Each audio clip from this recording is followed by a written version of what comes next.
Politics of Party, where we go behind the music, behind the trussing, behind the microphones and the iconic sets, behind the mind-blowing performances, behind the madness, to talk about what keeps the industry alive. Who is it built on? The carnival economy isn't just about vibes, it's about vision. Join us as we unmask the industry in the Politics of Party.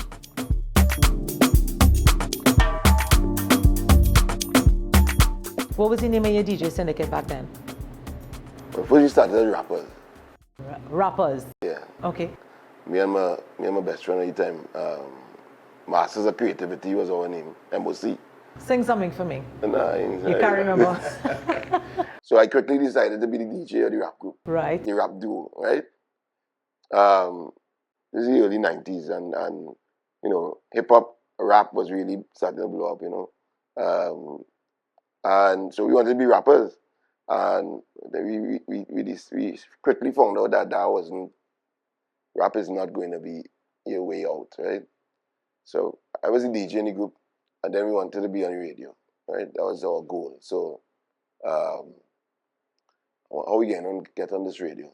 But at the same time, what was happening was the sound system culture, dancehall, the Jamaican culture of sound system and DJing started to change. It started to be, I guess, a global cancer, because it started to, in retrospect, when you started to watch the timelines of other song systems from other parts of the world outside of Jamaica, they were all doing the same thing as us. So we decided, I came up one day with this name, Radioactive, because we wanted to kill songs and be on the radio at the same time. So that's how it started.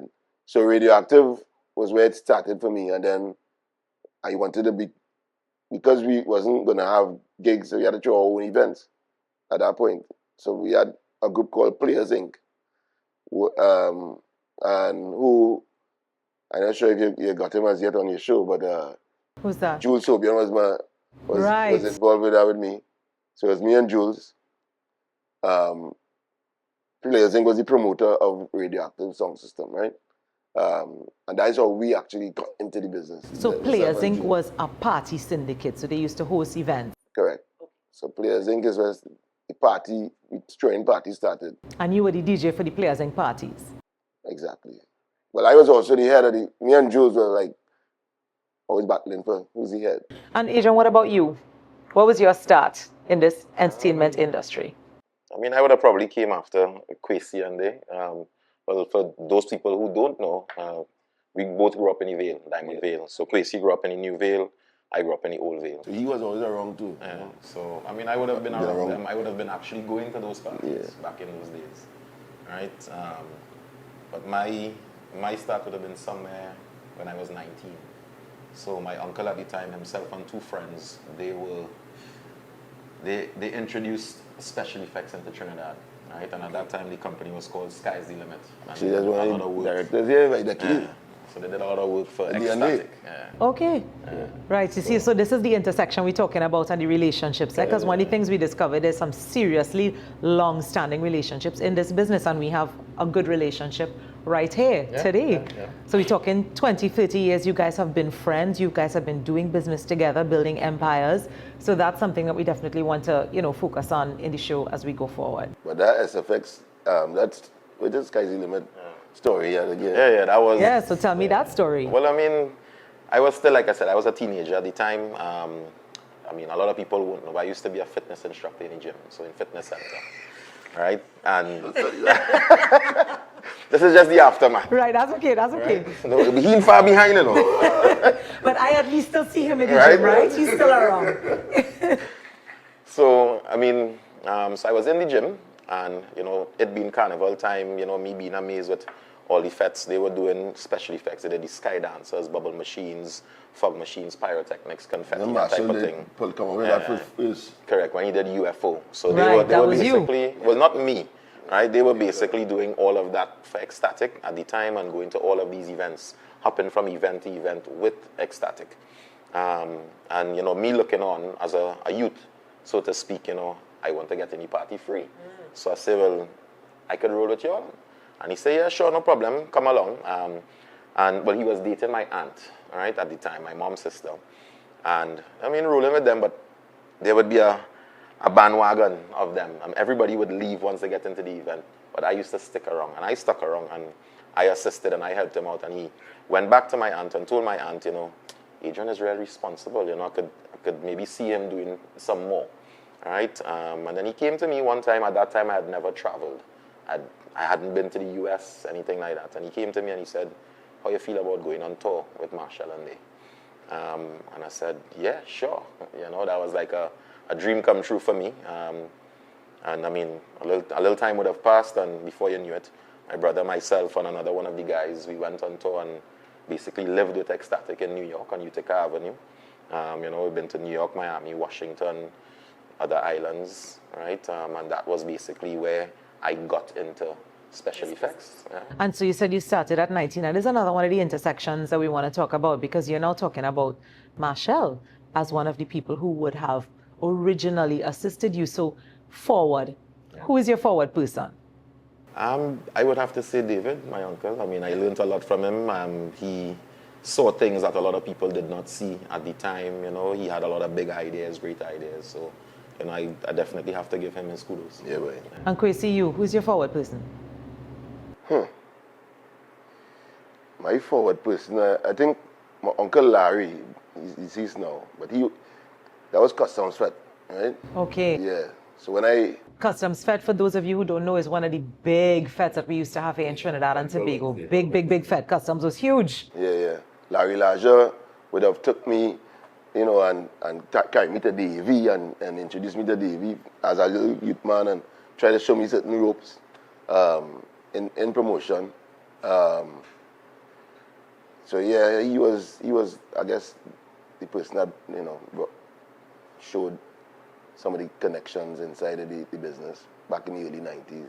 I want to pick up on Customs Fed because it's an important point that we want to make about where the industry has come from those days when we had those big feds like Customs Fed. What's one of the biggest changes you've seen in the industry since those Customs Fed days when you all would have started?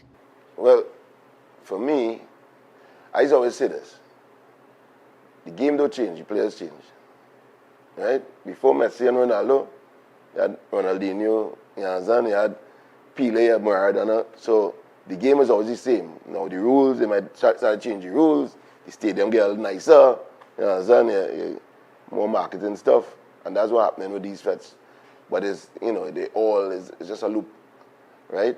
What happened, again, take it back, sky's the limit with a change, the look of the stage, and with all the effects.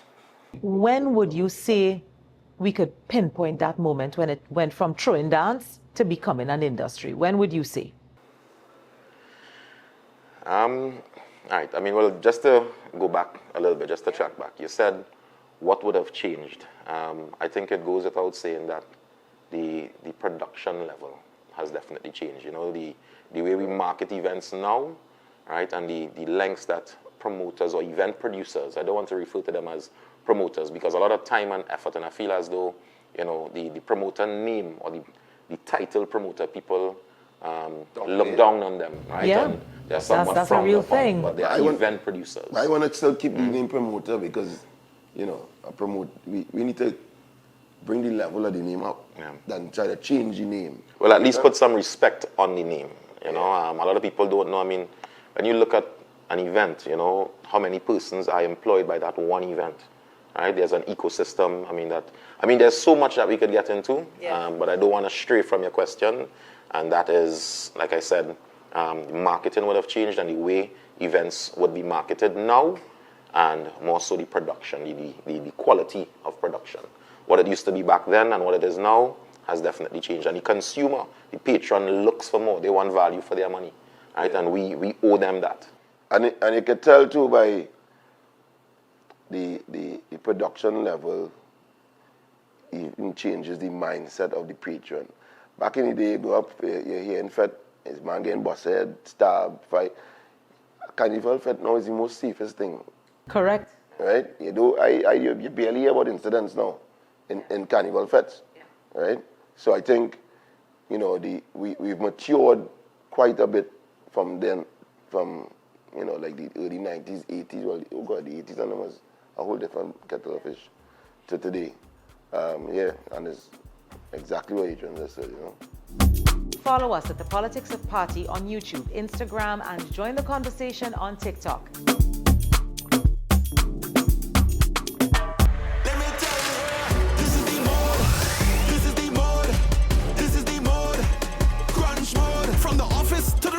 Whether you're watching or playing, get into KFC Crunch Mode with KFC's Spicy Nuggets. Enjoy 6 pieces of fried chicken nuggets, spiced to perfection for only $24.95. And taste the freedom you've been craving. Offer is available via all ordering channels. Crunch Mode, KFC Crunch Mode.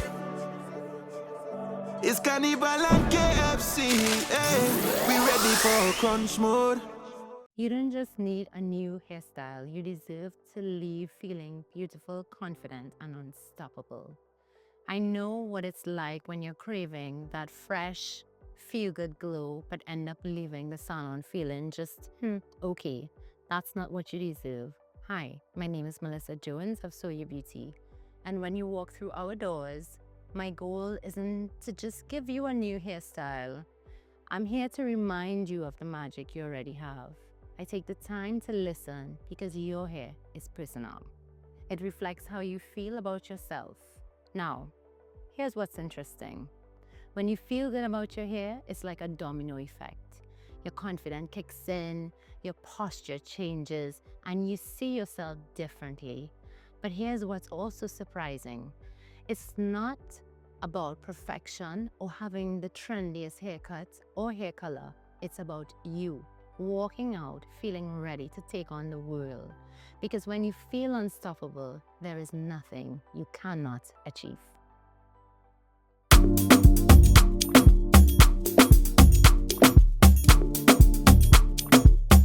Carnival is currency. Carnival is power. Events and music and this industry that you all are in is a widely sought after global product.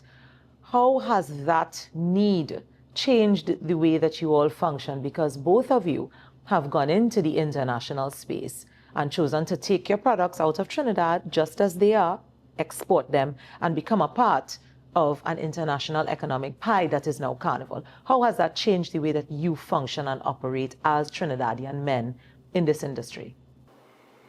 I mean, Kwesi he would be able to speak a lot on that.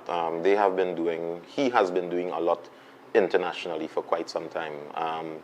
And I mean, again, only last year we would have taken that stinking dirty product outside and exported it.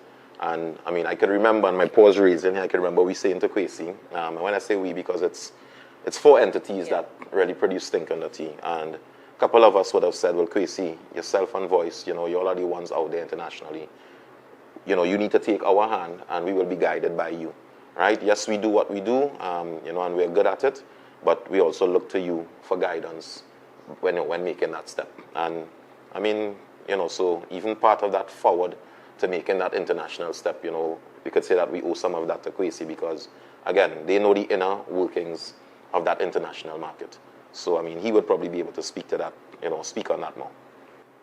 Yeah, well, for me, on the international side of things, I think this would have been even from the radioactive days,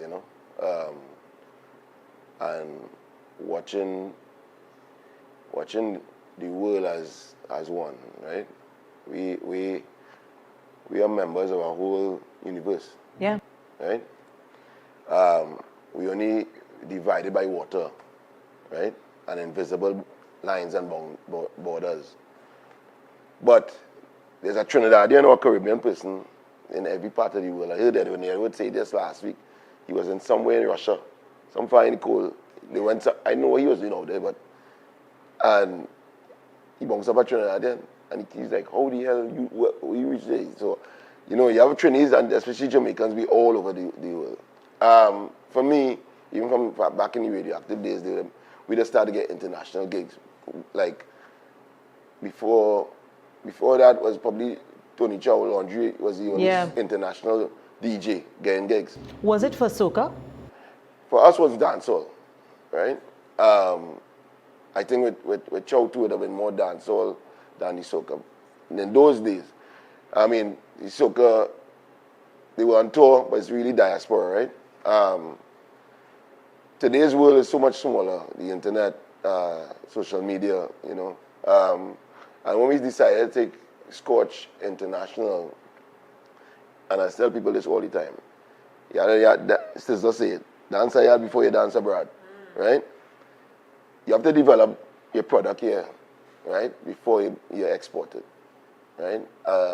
And as you were just saying, our culture is, and where it is now, people want it, right? And just like the Caribs and the Matuks and all these things that we produce here and export, it's the same with us, the people, the human resource. Right? What is it about Carnival? Because we've taken the Trinidad and Tobago Carnival model with all the events, with the mass, and plunked it down into various countries. And all of a sudden, money appears. People are coming, thousands of people on the street. What is it that they love? I just think it's just that. They love us, the people, the energy, the vibe, how we talk, how we, you know, interact. The culture. The food, right? We have a lot to sell to the world. Packaging that and marketing it is where, you know, we gotta get more creative and stuff. But you know, we went to Dubai last year, and you know, you have fellas like Crown Prince, and they out there in Dubai pushing the culture, pushing the Caribbean culture. Dancehall has already been so catching up to dancehall, carnival. But what you're finding now is that soca and carnival becomes, you get a whole experience, right? Like a Coachella festival, or you could get that whole experience with it, right? Which I think, and we're doing it organically and not systematically. In Trinidad. Here, right? Yes. Because you now have artists going on talking about promoters and radio station man who want to play the song, and which that is not even the truth, right? But you have these silos happening: artist, promoter, and the patron, right? And nobody's really talking on the level. Hey, we all need each other, right? Some of these artists think the promoter, but you need the promoter the same way the promoter need you, right? You need your crowd and your patrons.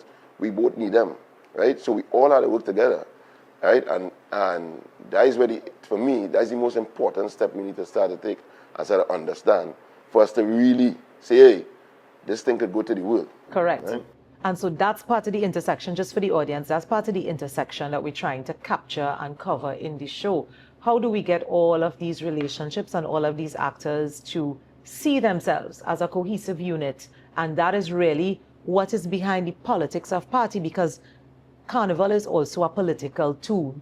It's not just a political tool in Trinidad, but anywhere you go, there is a political element and an aspect to how we manage the culture, because we have to negotiate, we have to interact with all kinds of state actors all over the place, we have to interact with the corporate sector. So that's where the politics of party comes in, and that's really the essence of what we're trying to expose in our show. So I'm very glad, Kwesi, that you were able to bring that one to the fore. Guys, this is the Politics of Party, and we are going to take a break and be right back with our guests, Adrian Chandler and Kwesi Hopkinson, here at Deckies in Port of Spain. Follow us at the Politics of Party on YouTube, Instagram, and join the conversation on TikTok.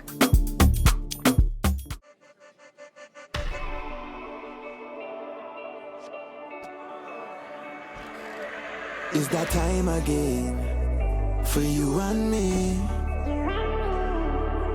to taste what it means to truly be free. So let me tell you, flavor popping, never stopping, no. Finger licking taste, how to make you free yourself and nobody feels so now. Let me tell you, this is the mode, this is the mode, this is the mode. Crunch mode, KFC crunch mode. We in crunch mode, from the office to the road. You know the code. Crunch mode, we ready for crunch mode.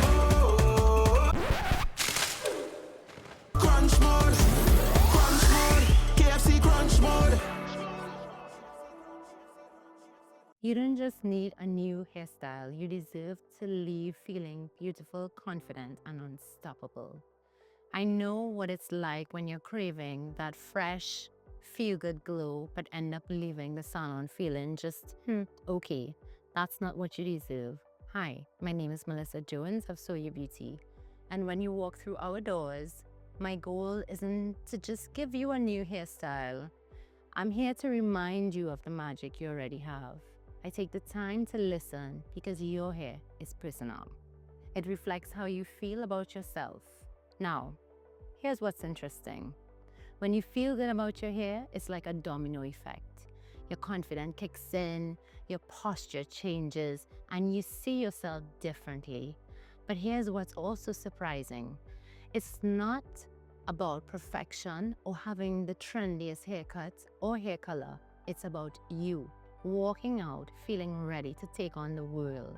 Because when you feel unstoppable, there is nothing you cannot achieve.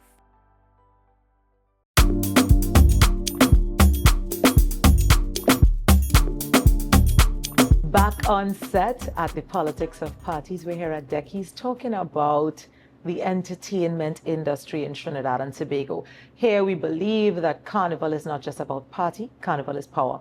We're talking to two of the heavy hitters today. We're talking to Kwesi Hopkinson and Adrian Chandler, and we're going to dive now into some of the challenges that they faced in their career throughout the years. Both of them have been telling us today that they've been in the business for 30 years in some cases and more. That is, of course, because Kwesi is 21 and Adrian is 22, right? So we're going to talk, guys. Tell me one of your most challenging projects, one of the most challenging experiences that you would have had as you built yourselves in this business, Adrian. Projects or in business?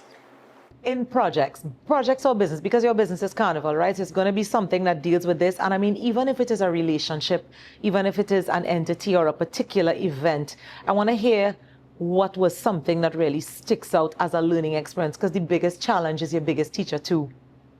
So one of the greatest challenges would have really been, I guess, getting into the market and getting people to believe in you, believe in your product, right? And just making that step forward, catapulting forward, right? It's no easy task, but I mean, once you get there, it's really to maintain and uphold that standard, right? But I can't say that we've had any great challenges. So no major hiccups so far? No major hiccups. No big fallouts, no big scandals, no big... I mean, you will always have the fallouts. Yeah. You have people who, you see, being in events, you have people who feel as though you're intentionally stepping on their toes, right? You have a promoter who is on a particular day, and if you want to come at an event on that day, you know, you feel as though it's a disrespect, right? Why you didn't check with me first? How come you didn't have a conversation with me first? But everybody is trying to, you know, find their niche or find their space, right? So you would always find that, and again, because we're an island, right? It's 1.3 million people, I mean, and the industry is even smaller. Everybody knows everybody, right? So, you know, you feel as though, okay, look, I know this man, we should have had a conversation. Why you didn't say something to me? You can't come on my day, right? You just drop this on me. Yeah, you just drop this on me, but that is never the my intention. month. Yeah. Is the place big, is the space in Trinidad big enough for everybody to eat a food, as they say? For those of you who don't know, in Trinidad and Tobago, to eat a food means to make a profit. Do you think the pool is big enough?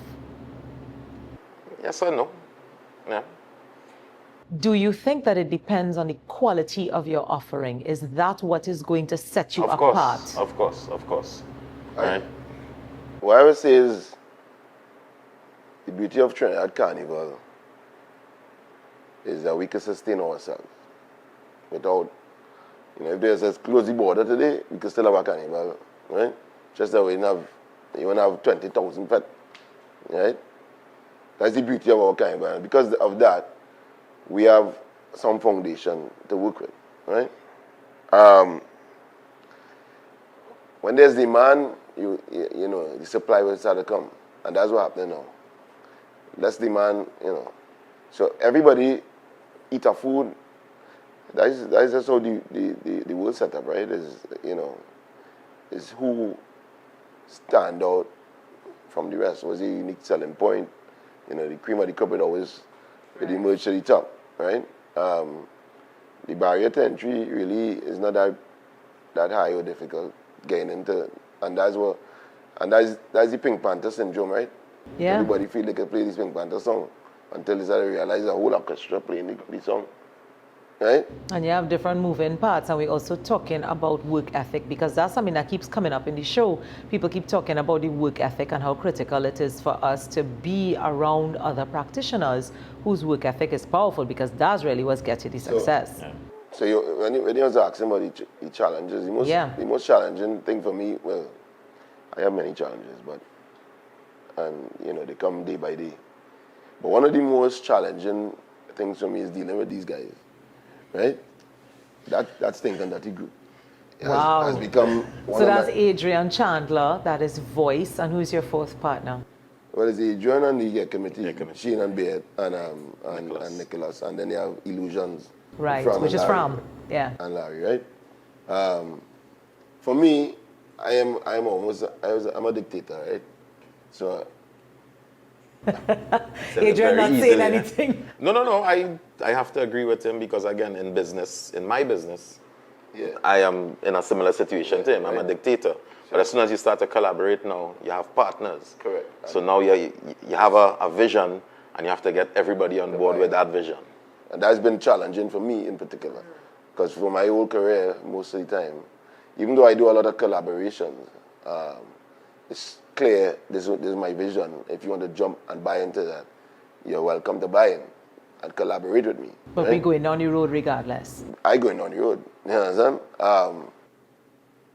With this company in particular and group, it's almost like running a government, and it's a learning process for me. And when I say challenge, it's not in a negative tone or connotation. It's just a challenge, right? So I would have an idea, and then I have to sell it to these guys. I'll get them on board, and it's been a really fun process, I must say, even though it's challenging.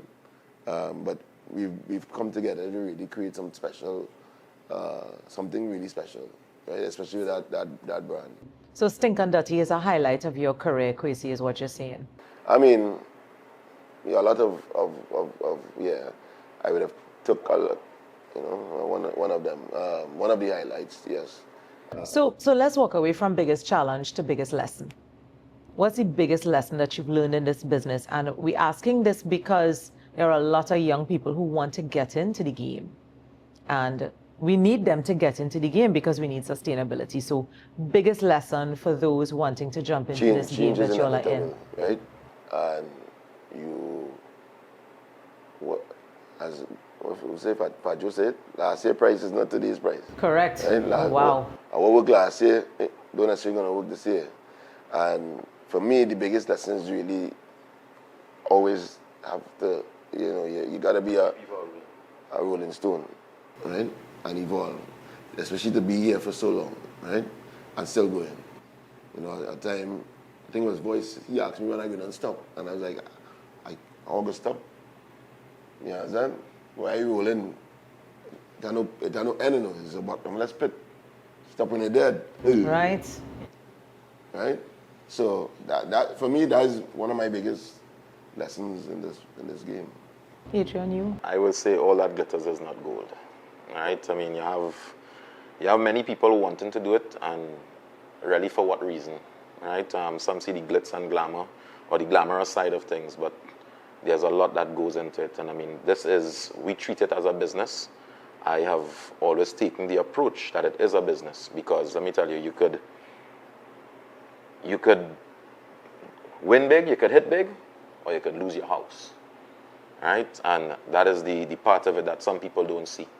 Right? I remember my very, very first event, it was a cruise, right? With a good friend of mine, a mutual friend with Kwesi as well, Simo, right? And we did a cruise, Brilliant Minds, right? And then that went into an event in Pier 1, and at that time, I would have lost something like $60,000, right? And $60,000 back then was plenty money. Yeah.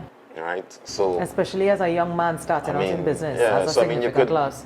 You could definitely, yes, you could make money, but there's also a lot of risks involved. I tell people, the promoter and the drug dealer is almost parallel. It's the same risk, right? Just one on the illegal side and one on the illegal side different, but we selling a drug.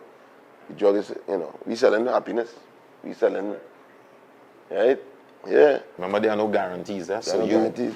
You put an ad out, you have a concept, you're going to try and sell this concept, right? And when you think about it, right? So now with the inclusion of online ticketing, you're able to see firsthand how many tickets are selling, right? So you have data in front of you, right? Whereas long time in stores, if you have your tickets out there in 20 outlets, you have to have somebody you're picking up the phone every day and you're calling how many tickets sell, for you to get some sort of idea of what your numbers are going to be, right? Because if you don't have an idea, then you're going to be guessing. You're going to set up a huge space, but then 500 people show up. You understand? You set up a space for 3,000 people, right? So it's a lot of key information. Like I say, it's plenty things that you need to take into consideration. And I mean, that online ticketing, it does help. I mean, I could go on and on. Like I say, there's so many areas. And so much innovation that, you guys are talking about how the business has evolved. And as we wrap today, I think one of the big takeaways is, again, and it keeps coming up in all the shows, is how professional and how serious you really have to be about your craft to get this joy to be sold in a way that makes sense.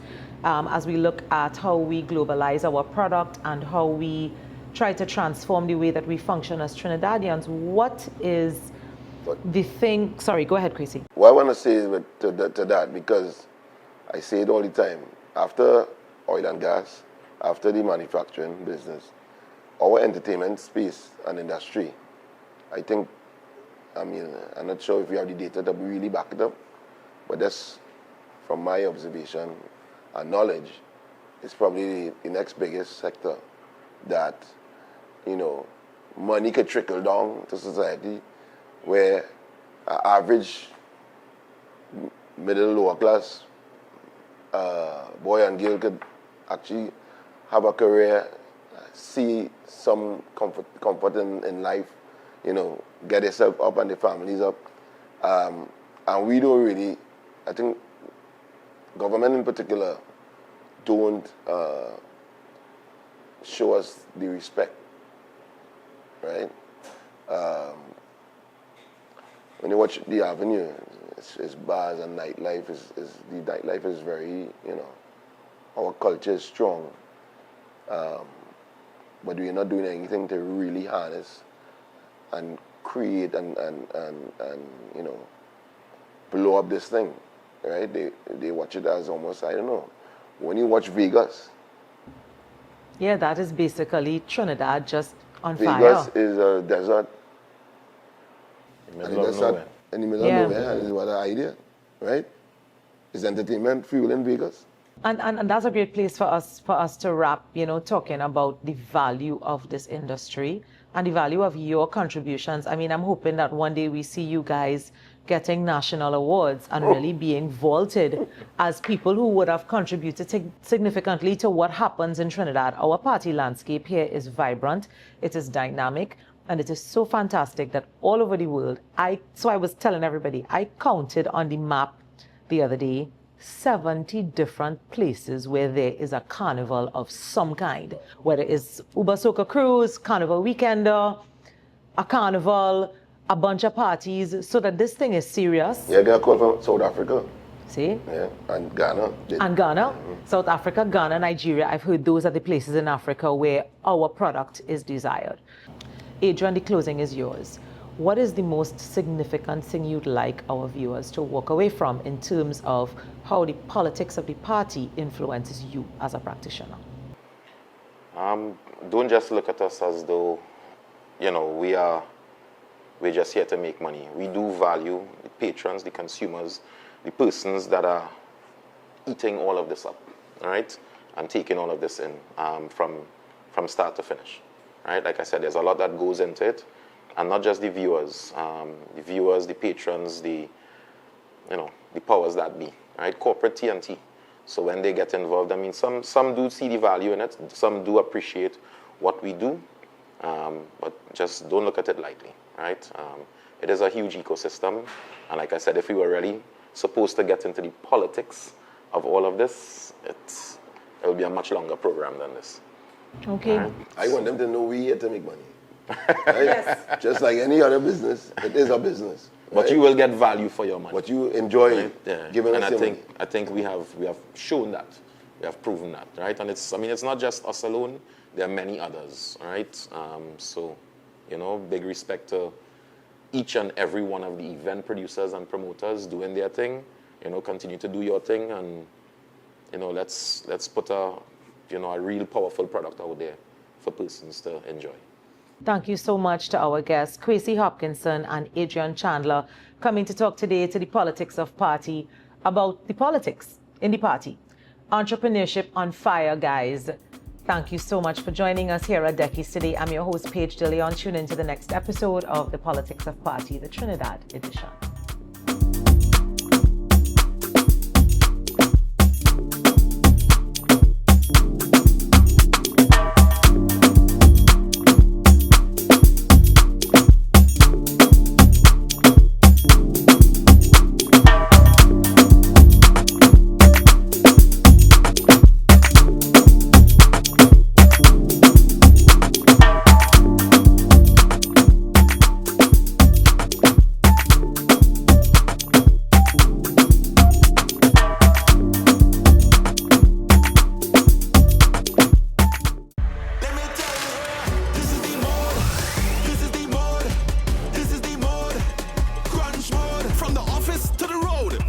watching or playing, get into KFC Crunch Mode with KFC's Spicy Nuggets. Enjoy 6 pieces of fried chicken nuggets, spiced to perfection for only $24.95. And taste the freedom you've been craving. Offer is available via all ordering channels. Crunch Mode, KFC Crunch Mode.